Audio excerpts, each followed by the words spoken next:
보실 성경 말씀은 요한계시록 13장 17절 8절입니다. 누구든지 이 표를 가진 자 외에는 매매를 못하게 하니 이 표는 곧 짐승의 이름이나 그 이름의 수라. 지혜가 여기 있으니 총명한 자는 그 짐승의 수를 세어보라. 그것은 사람의 수니 그의 수는 666이니라. 아멘. 본장은 마지막 때에 나타날 적그리스도의 인물에 대해서 자세히 설명하고 있고, 그 정체는 어떤 존재로 나타나느냐, 그리고 그가 세상을 통치하면서 독재를 하면서 괴롭힐 세 가지의 대환란에 대한 내용이 기록되고 있습니다.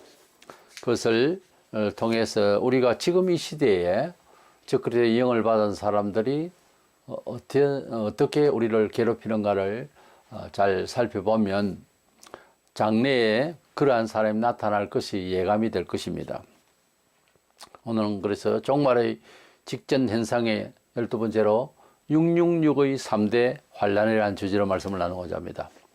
먼저는 적그리스도는 공중에서 떨어진 사탄이 속에 들어간 사람입니다.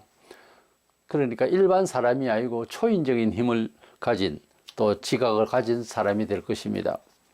세상 종말에 가면은 요한계시록 12장에 보면 하늘에서 영적인 전쟁이 일어나는데 미가엘과 그 군대, 그리고 사탄과 그 졸개들이 영적으로 전쟁을 일으키는데 거기에서 사탄이 패배를 하고 땅에 떨어집니다. 그 수하에 있는 모든 귀신들도 다 떨어지죠.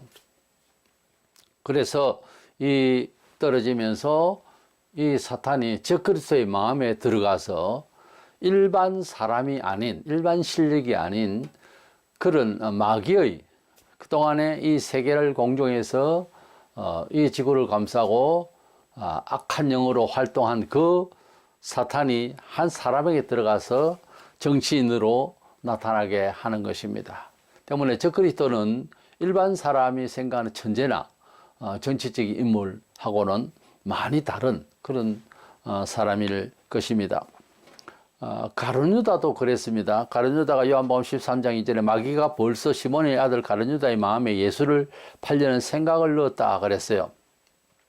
우리가 예수 믿는다 할 때에 문화적으로 어떤 종교적인 선택이다 이래 생각 들 수도 있지만은, 예수님 말씀하시기를 아버지께서 내게 오게 하여 주지 않으시면 아무도 내게 올 수 없다 그랬어요. 그래서 우리가 예수님께 복음을 듣고 오게 되는 것은 하나님께서 지시하셔서 마음을 그렇게 이끌어 주셨다, 이런 내용으로 설명하고 있습니다. 그래서 예수님을 내 구주로 믿는 것 자체도 사람의 의견이 아니고, 고린도전서 12장 3절에 성령으로 아니하고는 누구든지 예수를 주시라 할 수 없느니라 그랬어요. 베드로가 예수님은 나의 그리스도라고 이렇게 고백했을 때 이것을 알게 한 이는 사람이 아니고 하늘에 계신 내 아버지께서 알게 하셨다, 그렇게 말씀하셨거든요. 때문에 바울은 고린도서에서 우리가 세상으로부터 영을 받은 것이 아니고 하나님으로부터 온 영을 받았다 그랬어요. 그래서 우리 성도는 사실은 기독교인으로 교회당을 의지적으로 왔다 이거보다는 하늘의 영을 받아서 왔다 이래 되는 거예요. 그러니까 신령한 사람들입니다. 그러니까 우리가 예수님을 믿는 것은 예수를 뭐 교주로 알고 교회 가서 복을 빌고 하는 차원의 어떤 종교가 아니고, 하나님께서, 이건 어쩔 수 없이 신령한 이야기입니다, 계시하셔서 복음을 통하여 불러주셨다, 이렇게 되는 거예요. 그 우리들도 예수를 믿는 것이 결국은 어떤 영적인 일이지, 이게 사회상식적으로, 교회에도 사회상식적으로 윤리적으로 믿는 사람도 많이 있어요. 그런 사람은 은혜에 들어오보지도 못했고 은혜에서 떨어진 자로다 이렇게 되어 있거든요. 하나님의 영의 감동에 의해서 깨닫는다는 생각을 할 수 없으면 정상적인 그리스도인은 아닙니다. 성경적으로 보면 성령으로 말미암아 내가 하나님을 아버지라 한다라고 되어 있거든요. 때문에 성령으로 아니하고는 누구든지 예수를 주시라 할 수 없다. 실제적으로 하나님의 자녀가 되어 예수를 믿는 사람은 소위 신을 받아야 된다 그 말이에요. 하나님의 영을 받아서 예수 믿는 사람이 되는 거예요. 이 지식과 이 양심의 고백과 이 달라짐은 사람의 생각으로 되는 게 아니에요. 교회가 무슨 이벤트로 분위기로 예수를 믿는다 그러고 떠들고 한다고 해서 그가 하나님이 영을 내려준 사람이라 볼 수는 없어요.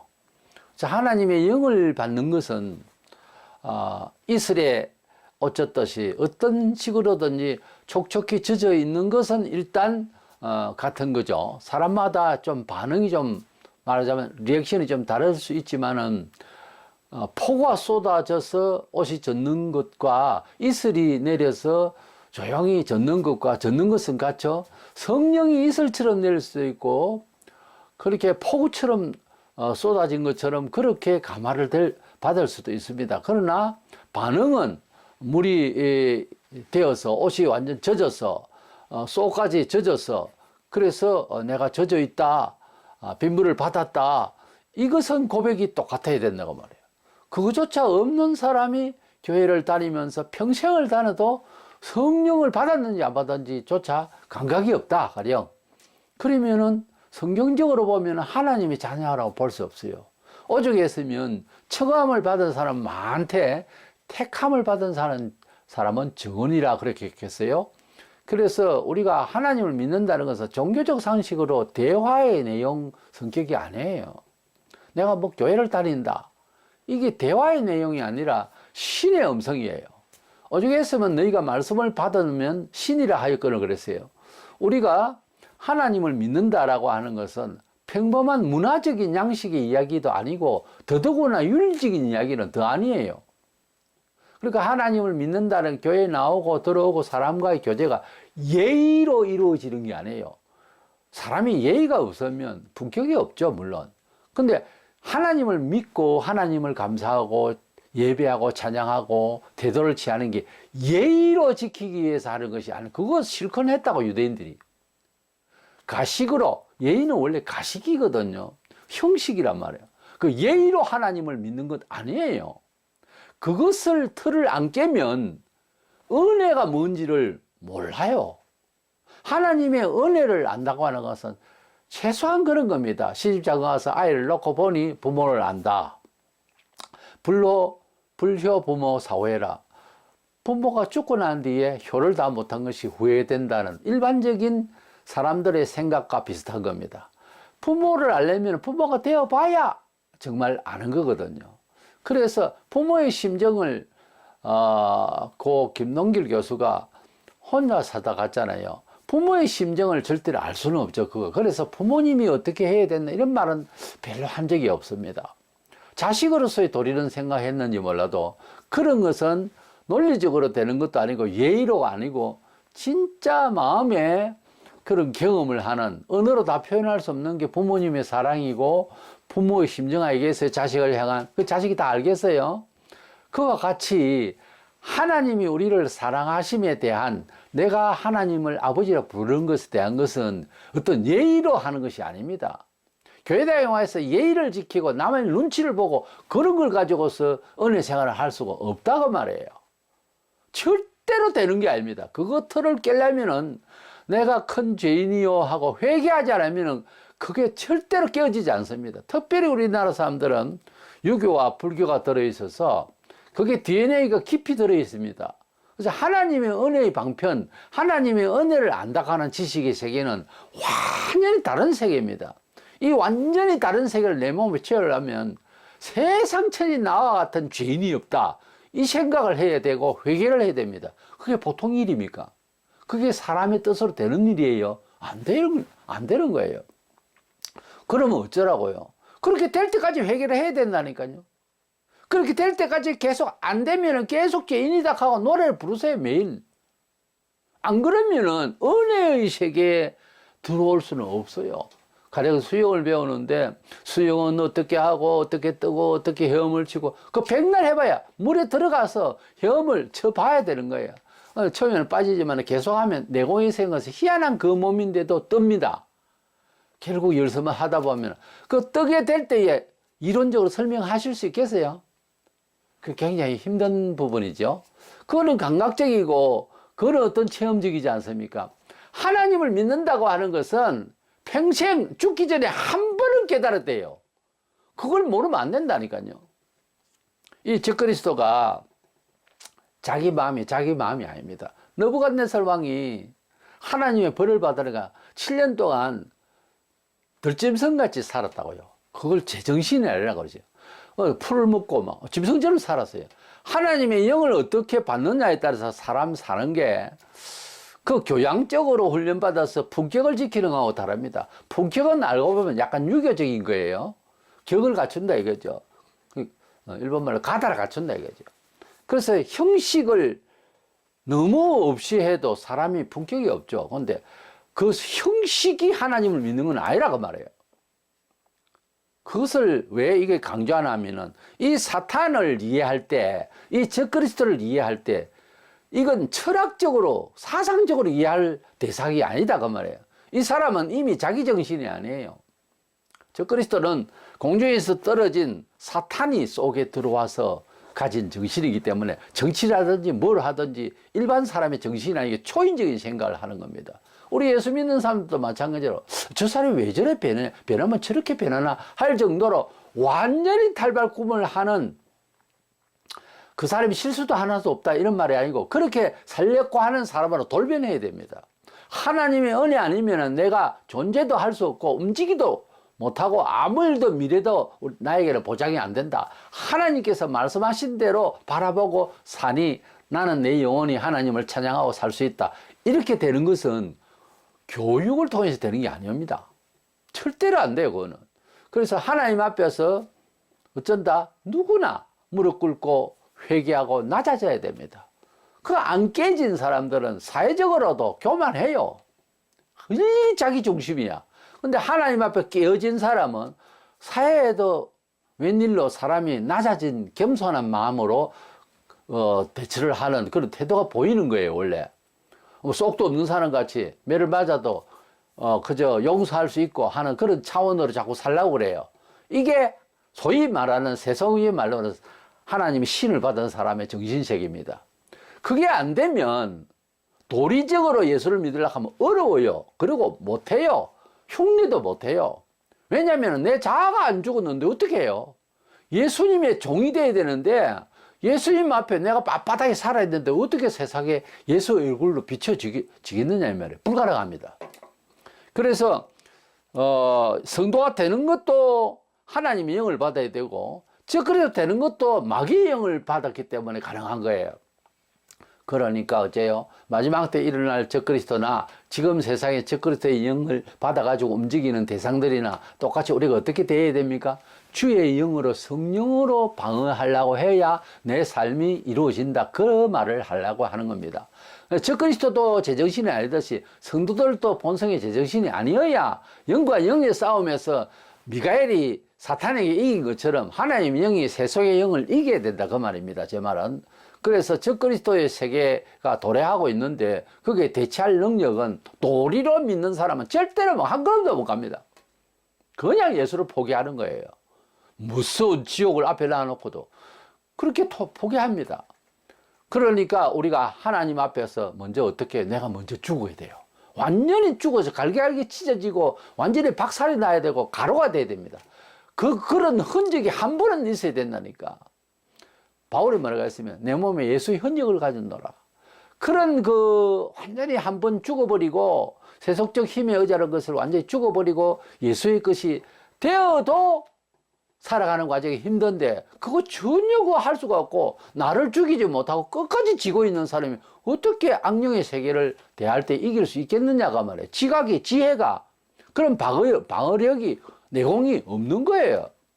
오늘날 우리 한국교회가 이런 악신을 받은 사람이 나타나면 아직 적그리스도가 아니라도 방어할 수 있는 능력이 성령의 진짜 감화를 못 받아 놓으면은 성령의 감화를 받는다는 게 말 랄랄라 따따 이런 방언을 해가지고 뭐 증명을 하는 것이 아니고 인격적으로 정말 거룩한 성도의 어떤 가슴 속에 불이 있어야 됩니다. 절대 용납하지 않는 비진리에 대해서 대적할 수 있는 도전의식이 그렇게 있어야 세상을 이기지. 눈치만 살살 보고 그렇게 도리로 예수를 믿고 종교인으로 세상을 살아가면 그건 영락없이 마귀 것이 됩니다. 마귀가 찝어갈 때는 동정으로 되는 게 아니에요. 가룟유다 죽을 때 보세요. 제자들이 손을 댈 수 있나? 그렇다고 예수님이 붙들어주나? 마귀에게 완전 멱살이 잡히면 끝나는 겁니다. 무서운 지옥. 지옥은 알죠? 교회 와서 지옥도 모른다면 말은 안 되지. 그 펄펄 끓는 지옥 불못으로 갈 것을 생각하면 정신 바짝 차리고 자기를 먼저 죽이고 하나님의 것이 되기를 바랍니다. 교회를 다녀도 하나님의 것이 안 돼 있는 사람이 많아요. 자기 것은 자기다 이거지. 자기 것이라. 자기 몸을 자기 것이다. 내 인격은 내 것이다. 내가 뭘 많이 안다. 나는 그대보다 내가 낫다. 늘 이게 이제 주장을 하는 거지. 그래가지고는 기본적으로 하나님의 것이 될 수가 없는 조건이에요. 완전히 박살이 나야 된다니까. 인격 무너지고 자존심 무너지는 건요.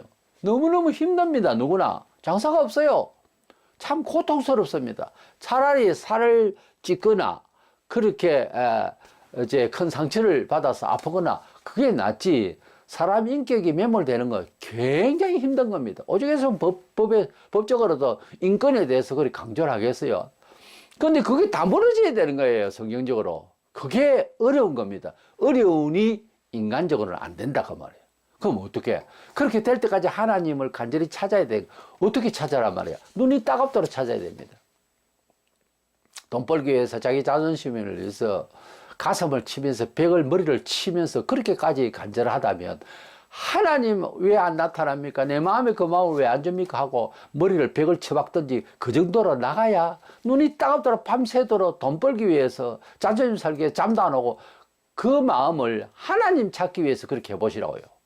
그렇게 했을 때에 완전한 새로운 변화가 있어야 됩니다. 하나님의 백성은 누구냐면 세속적으로 묻혀있는 자기도 알지 못하는 가운데서 완전히 묶여있는 것이 다 고리가 다 풀어지고 완전 변화를 한번 입어야 됩니다. 영으로. 그래 해도 때묻고 자빠지고 그랬는데 그거 자체가 안 되는데 무슨 하나님의 사람으로서 살 수가 있느냐가 말이에요. 뭐 교회 충성을 하기 전에 본인이 성도의 삶을 산다고 진짜 고백하고 보여주려면 한 번은 뒤집어져야 됩니다. 사람이. 한 번은 죽어봐야 돼요. 하나님 앞에. 사탄에 들어간 적그리스도의 그 신변은 본장 1절에 내가 보니 바다에서 한 짐승이 나오는데 뿔이 열이요 머리가 7이라 그 뿔에는 열왕관이 있고 그 머리들에는 신성 모동하는 이름들이 있더라. 그래서 뿔이 열이다는 말은 쉽게 연합국이 앞으로 세계를 이제 세계를 주도할 그런 대표적인 국가로 한 나라로 연합국이 탄생할 건데 그 가운데서 세 나라가 다른 나라에 예속되어 버리고 7개 국으로서 연합국이 될 것입니다. 그래서 대통령이 7명이지.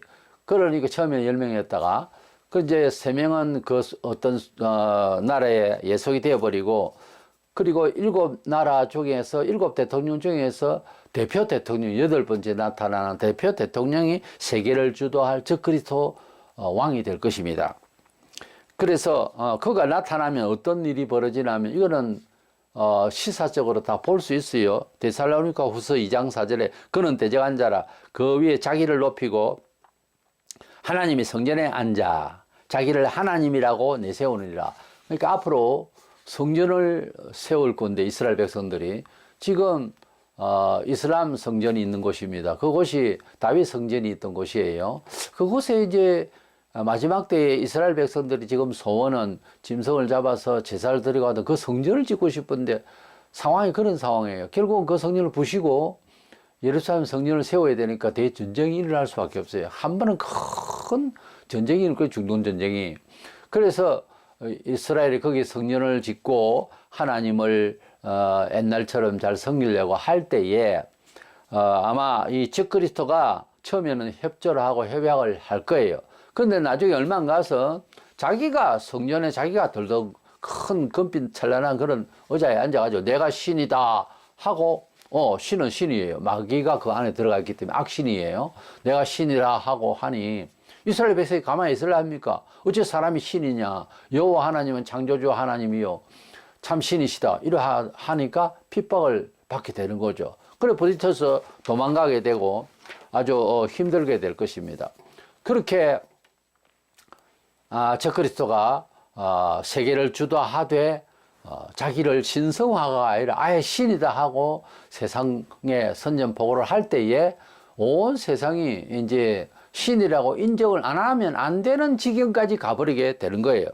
본장 5절에 보면 신성모독을 말하는 입을 받고 또 42달 동안 일할 권세를 받았느라 그동안에 적그리스도가 조금 내면적으로 좀 음성적으로 그렇게 적그리스도가 나타나서 세계를 주도할 건데 계시록 6장 1, 2절에 보면 백말탄자가 나타나서 적그리스도가 나타나서 어려움이 전쟁과 죽음과 기근이 온다고 그랬죠. 그렇게 또 42달 일할 권세를 받았느라 이렇게 대환란이 본격적으로 시작되는 후반부를 말하면 42달은 3년 반이 되겠습니다. 그렇게 큰 환란을 주게 될 것이다. 이 말을 구약 성경의 다니엘 7장 25절로 있더라. 그가 성도를 괴롭게 할 것이며 한때와 두때와 반때를 지내리라. 성도를 괴롭게 한다는 말은 엄청난 기독교 핍박이 있게 되고 한때는 1년을 말해 두때 2년이고 반때는 6개월이고 그래서 3년 6개월 42달 동안 일할 권세를 받았다는 하는 말씀과 적합하게 어울리는 말씀이죠. 그래서 말세에 되면은 성도들이 진짜 큰 환란을 받게 되는 날은 적그리스도가 후반전에 이제 엄청난 세계를 전체적으로 핍박을 할 그 중에 기독 성도들이 많이 순교를 당하게 되는 그런 마지막 대환란의 후반부입니다. 그 후반부가 계시록 13장에서 시작되는 거예요. 소위 그 666 적그리스도를 상징하는 숫자로 풀면 666이 되는 그 적그리스도 이름으로 이 세상이 지배될 것인데 3대 핍박이 있습니다. 오늘 제목대로 666의 3대 핍박이 뭐냐? 마귀의 힘을 받은 이 적그리스도는 세 가지 유형으로 세계를 독재하게 될 때 특별히 기독교인들이 많이 순교를 당하게 될 것입니다. 본장 7절에 또 권세를 받아 성도들과 싸워 이기게 되고 각 족속과 백성과 방언과 나라를 다스리는 권세를 받으니 그랬어요. 성도들이 그들과 싸우겠지만 싸우는 모양은 뭐 변호를 하고 인권이 어쩌고 지금 광화문 광장에 떠들듯이 그렇게 하겠죠. 그거까지 안 된다. 싸워 이기게 된다. 적그리스도 이기게 된다. 성도들을 규탄을 하고 뭐 해도 안 된다 그 말이에요. 그래서 엄청난 사람들이 죽게 될 것입니다. 3대 핍박 중에 먼저는 정치적 핍박이 되겠습니다. 우리 일제 때를 격려하면서 뭐 단순한 이웃의 핍박을 받는 이런 정도가 아니고 정치적으로 아예 제도적으로 핍박을 할 때 어떻게 할 도리가 없어서 많이 죽었습니다. 순교를 당했어요. 그래서 정치적 핍박이 임하게 되면 교회가 아무리 조직적으로 움직임을 해도 될 수가 없는 게 그걸 법제화해버리고 이렇게 해버리면은 핍박을 당할 수밖에 없는 겁니다.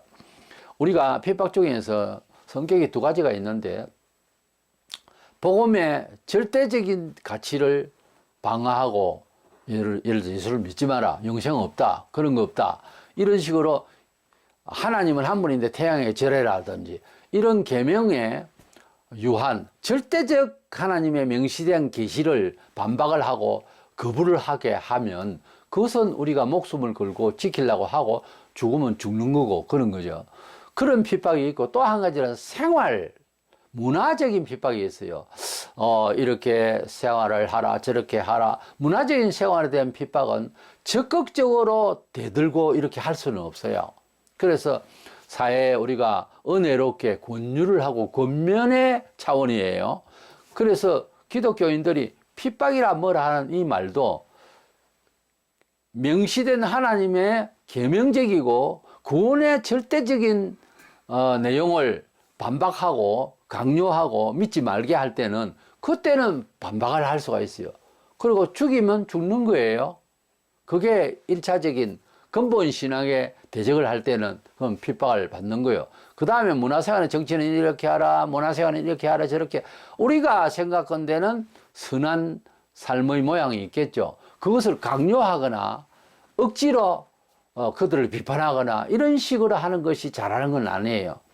그들이 우리의 문화생활에 대해서 핍박을 하고 뭐 교인들이 그 모양이야 술도 한잔 먹고 그러지 뭐 이런 식으로 나온다면 우리는 그렇게 안 할 때 비난을 해도 그건 핍박이 아니고 우리가 잘 참아내야 되고 또 세인들이 뭐 너무 부패한 그런 아주 타락된 그런 문화를 하면 그렇게 하지 마세요 하고 우리도 그렇게 바로 살면서 권면의 대상이지 왜 이런 식으로 불리게 해서 이렇게 살면서 우리 자손들이 물들게 하느냐 하고 막바로 받아들이돼서 그래가지고 두드려 맞으면 핍박이다. 이거는 아니에요. 그래서 문화생활, 그리스도인다움의 생활이 그들에게도 되기를 희망은 하지만은 그것이 잘 안 되니까 그들을 용서에 들어가고 접근 방식이 은혜롭게 권면을 하고 우리가 또 힘써 보이고 빛을 발하고 하는 그런 거예요. 그러나 구원 문제에 대해서 우리가 빛을 발한다 못 되는 게 아니고 복음을 전해야죠. 구원에 직결되고 명시된 계명을 거부케 하면 우리는 대적을 할 수밖에 없고 우리는 권유를 넘어서서 명령을 할 수밖에 없고 명령은 곧 우리 고백이에요. 근데 적극적으로 우리를 핍박을 하면 그거는 진짜 핍박이에요. 그거는 순교예요. 그런데 문화생활에 대해서 간섭을 막 사사건건히 하면서 그렇게 들이대면 그거는 그리스도인이 문화생활을 개량하고 하는 태도는 옳지 않습니다. 성경이 그렇게 가르치고 있지 않아요.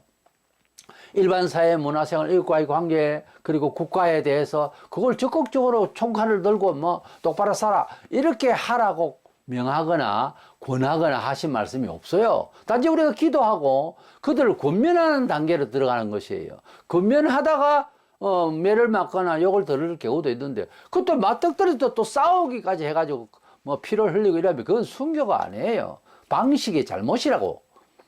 그래서 지금 현재 우리나라 애국 운동도 그런 문제점을 많이 가고 이 문화적인 문제거든요.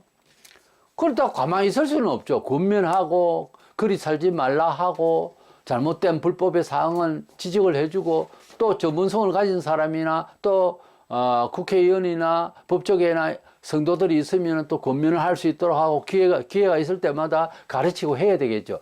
그것은 천국 가는 길에 대한 절대적으로 명시된 계명이네 이런 거부를 하기 때문에 문제가 아니고 문화생활 문제는 처처에 모든 면에 있어서 잘못 살고 있죠 세상이. 왜? 악령의 세계니까. 이것을 도리로 이야기를 하고 싸울 일은 아니라고요. 이것은 기도하며 권면하며 이끌어주는 그런 면모를 보이면서 은혜롭게 진행되어야 될 문제지 이걸 들이받고 싸우고 한다고 되는 일이 아니에요. 그러는 게 아니라고요. 이래서 이 정치적으로 핍박을 할 때는 어느 선까지 가야 되나 하면 10절에 사로잡힐 자는 사로잡힐 갈 것이요 칼에 죽을 자는 마땅히 칼에 죽을 것이니 성도들의 인내와 믿음이 여기 있느니라. 즉 그래서 정치적으로 딱하니 법제화하고 성도들을 죽이려고 할 때는요 어떻게 할 방법이 없어요. 능력의 한계가 아니라 현실적으로 그게 안 된다고. 그러니까 사로잡힐 자는 잡혀가고 칼에 죽을 자는 마땅히 칼에 죽으라. 꼭 칼만 아예 총도 있죠. 그래서 이것은 이제 핍박을 받게 되면 선교할 사람은 선교하라. 왜냐하면 성도들의 인내와 믿음이 여기 있느니라 그랬어요. 믿음을 주셔서 생겨나요. 선교할 감당할 수 있는 힘이. 그래서 말세가 되면 그래서 세계를 통치하는데 특별히 기독교인들이 대거 순교를 할 수밖에 없는 게 정치적 일대처럼 정치적으로 딱 압박을 하고 조직적으로 법제화해서 사람을 잡으려고 하면 어쩔 수가 없으니 죽을 각오 하라 그 말이에요. 두 번째로는 종교적 양심, 종교적 핍박이 있습니다. 이것은 정치적 핍박 가운데 우리의 양심을 이야기하고 순수한 우리 신앙 양심으로 뭔가를 살아가는 이런 시대와 달리 그때는 그런 신앙 양심을 흔들어 놓거나 제압을 하는 경우가 발생을 합니다. 그래서 이스라엘과 처음에는 적그리스도 연합에서 어떤 좋은 협약이 있어서 성전도 짓게 하고 아마 이래 될 거예요. 그런데 적그리스도가 성전에 앉아 자기를 신이라 하니까 막 그냥 이건 아니거든요. 이스라엘 백성 앞에서는. 그래서 핍박을 받아가지고 이스라엘이 하나님이 예비하신 어느 장소로 가서 주님 오시고 직전까지는 거기에서 살게 될 것을 이사야 26장 20절에 내 백성아 갈지어다 내 멸실에 들어가서 내 문을 닫고 분노가 지나기까지 잠깐 숨을지어다라고 말씀하고 있습니다. 그래서 이스라엘 백성은 할례를 받고 하나님 백성이 되었습니다. 표정이 육체적으로 가시적으로 하나님 백성 되는 모양이 있었고 신약에는 마음의 양심으로 예수님을 구주로 믿는다 하는 표식으로서 세례식을 해요. 그거 하고 할례하고 하나님 백성이 되는 어떤 하나님의 의식이라 할까 종교적 의식인데 이것이 하나님 앞에서 진심으로 할례 행하는 진심이 아니고 뭐 아예 육으로 하니까 그 표가 나죠. 근데 신약에는 문제가 마음으로 진짜 예수를 믿어서 구원을 받아야 되는데요. 그냥 형식적으로 아멘 그러고 뭐 세례식이 입교 문답도 그런 식으로 하니까 형식이 돼 가지고서 잘못되는 경우도 충분히 발생할 수 있어요. 그래서 세례식을 줄 때는 예수님이 물으셨듯이 당신은 예수하고 어떤 관계입니까? 이러면 본인이 스스로 설명할 수 있도록 하고 난 뒤에 그 양심을 읽고 안수를 해서 세례식을 하는 게 맞다고 봐요. 고백을 목사가 다 해버리고 그래 믿을래? 이런 쪽으로 해놓고 예 이래 하도록 만드는 것은 세례식의 문답이 안 맞아요. 어울리지 않는 말입니다. 성경적으로 볼 때는 자기가 고백을 해야 돼요. 나는 예수를 어떻게 생각하고 있고 예수를 믿으니까 어떻다 마음이 생활에 어떤 변화가 왔다 이런 이야기를 듣고 아 예수 믿는구나 정말 믿는구나 목사가 이제 이해를 하고 이제 세례식을 거행하는 것이 맞다고 봐요. 어쨌든 이 종교적인 양심 이것을 제압을 해버리고 이제 이스라엘 백성들은 유대인들은 유대인들대로 철저히 율신사세 하나님 한 분밖에 없는데 사람이 신이라 하니 거기에 반박하다가 핍박을 받아가지고 쫓겨나가듯이 기독교인들도 양심적으로 신앙생활을 하기에는 어려워집니다. 또 같이 어제는 형제자매 하던 교회 신자들끼리도 배신 행위가 집단적으로 일어날 것입니다. 평소에 뭐 괜찮은 사람이 아닙니다. 그때 가면은 확실히 드러납니다. 확연하게 다 물 위에 기름을 부으면 기름이 동동 떠서 기름끼리 모이듯이 딱 하니 갈라집니다. 거기에는 인정을 가지고 얘기할 기회가 없어요. 완전히 자기 양심대로 실체가 확 드러납니다. 우리 뉴스에서 한 번씩 보면 저 사람이 저랬나 하는 이런 실체가 드러날 때 깜짝 놀라잖아요. 남의 속을 어떻게 알아? 며칠이 물 깊이 나도 사람의 속은 몰라요. 그래서 행계라도 모른다니까요. 야, 그런 사람이었나? 이런 사람이었나? 이걸 미리 이런 사람이다라고 알고 있으면 대처를 하죠. 그걸 잘 모르거든요, 사람이. 그래서 웬만하면 사람을 제대로 아는 것이 좋습니다. 그래야 대처를 발휘하죠. 그거 모르고 사니까 당하는 거예요. 그래서 사람마다 다 다른데 속이 어떠냐 하는 것은 하나님 앞에 와야 성령의 조명으로 비춰봐야 하는 거예요. 자신부터 내가 누군지 대간절 내가 내 스스로가 자아를 알기가 그렇게 어렵습니다. 그런 글이 있었어요. 인문적으로 소설에 또 어떤 글에 버스간에서 옛날에는 버스 많이 대중교통을 많이 해서 자가용 시대가 아닌 그때는 빡빡하게 타고 다녔죠. 그래서 버스에서 버스를 타고 가는 누가 내 발을 밟힐 수도 있죠. 밟으니까 그때 내 자아를 알았다. 내가 여기 서 있다는 것을 알았다는 그런 문학인의 글이 하나 있었어요. 그렇습니다. 우리가 우리 자신을 안다고 하는 것은 참 그게 어렵습니다. 불신자들이 가끔 하는 소리지만 제가 화투를 치보면 안다. 상대방 마음을 그러잖아요. 아무리 친구가 아무리 가까이 지내는 것 같아도 돈 앞에서 어떻게 마음을 먹느냐. 화투 치보면은 욕심과 이런 여유와 이런 게 다 드러나는 거예요. 사람이 돈 앞에서 뭐 장사가 없다 하지만 돈 앞에서 대부분 다 흔들리지만 그러나 돈을 애착을 가지고 돈만 믿으면 된다는 사람이 어느 순간 딱 되면 싹 드러납니다. 실체가 드러난다고요. 아주 조금 드러나 보이는 그 조금이 무서운 거예요. 범사에 그럴 사람이거든. 그 경계를 하고 조심을 하는 거죠. 상당히 위험한 거죠. 하나님이 어떤 분입니까? 사람을 지으신 분입니다. 잘 아시지. 딱 보고 유다 저거는 안 된다. 저거는 안 났으면 좋을 뻔한 거 맞거든요. 하나님께서 그를 통해서 역사하는 거예요. 딱 보면 돈을 좋아하고 유다가 교회 안에서도 같은 형제 자매 하지만 같이 웃고 있을 때는 모르지. 어떤 상황이 딱 벌어지면은 딱 갈라섭니다.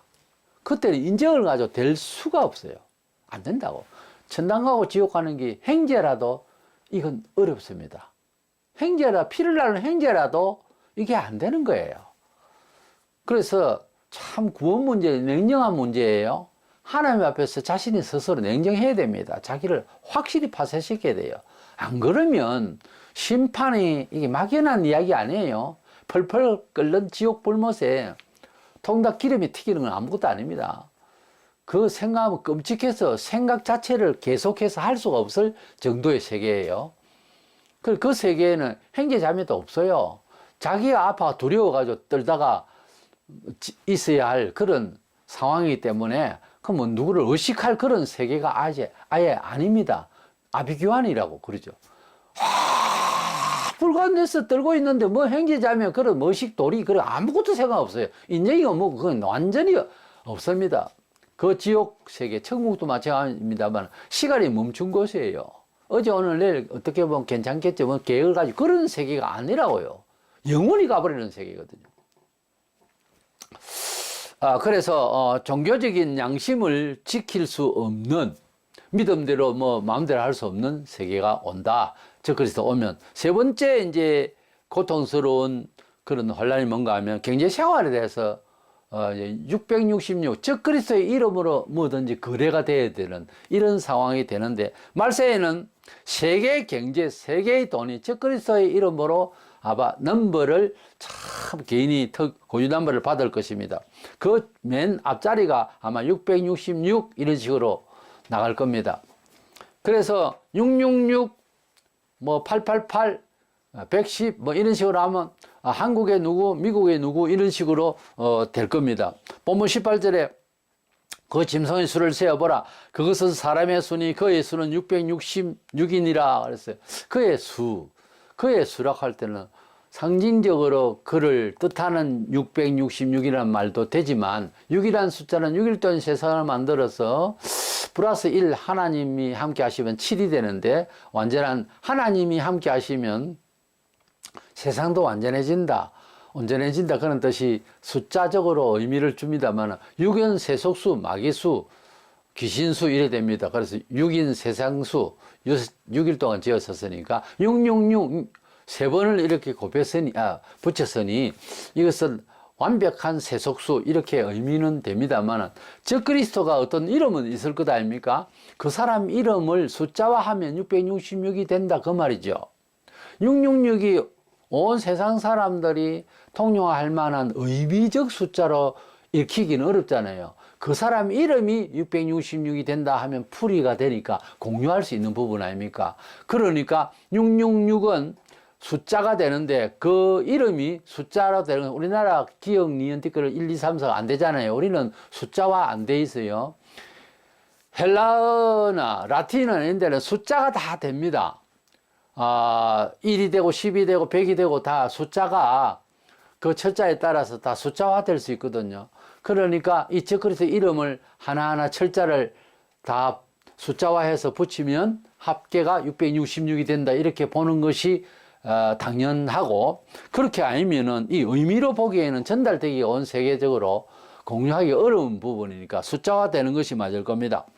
이래서 이 사람의 수가 666이는 결국은 적그리스도 세계 지배자의 이름이 될 것입니다. 상징인 수가 되어버리겠습니다.